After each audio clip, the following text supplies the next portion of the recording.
చంద్రబాబు ఎట్లయితే కాలికి బలపం కట్టుకుని ఊరు వాడ తిరుగుతుంటాడో రాజశేఖర రెడ్డి కూడా అట్లాగే తిరిగేవాడు. అందుకనే అసలు రాజశేఖర రెడ్డి సక్సెస్ అయింది కూడా.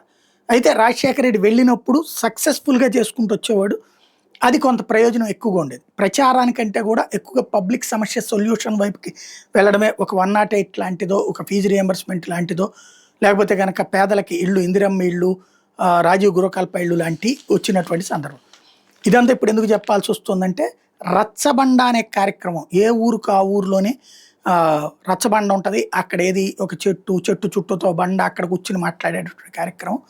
దాన్ని పెట్టాలనేటువంటి ప్రతిపాదనతో రంగంలోకి దిగే ముందే ఆయన ప్రాణాలు కోల్పోవడం జరిగింది. ఆ రోజునే హెలికాప్టర్ ప్రమాదంలో ఆయన చనిపోయారు. ఆ తర్వాత రచ్చబండ అనేటటువంటిది రోసయ్య ధైర్యం చేయలేదు. కిరణ్ కుమార్ రెడ్డి కూడా ధైర్యం చేయలేదు ఆ పథకాన్ని. ఆ పేరు వాళ్ళని దెబ్బ తగిలిందేమో అన్నటువంటి భయంతో. ఆ తర్వాత చంద్రబాబు చేయలేదు.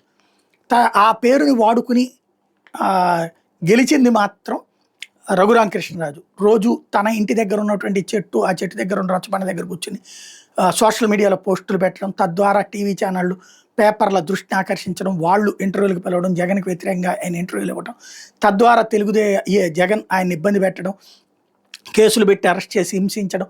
ఆ తర్వాత ఆయన వెళ్ళి తెలుగుదేశం జనసేనతో కలిసి తనకి టికెట్ తీసుకుని ఇప్పుడు డిప్యూటీ స్పీకర్, ఇదంతా జరిగింది.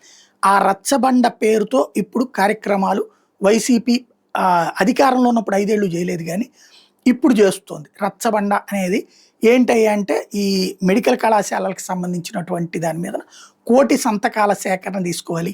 ప్రతి ఊరు రచ్చబండ దగ్గర మాట్లాడి అక్కడ ఈ సంతకాలు తీసుకోవాలి అన్నటువంటి.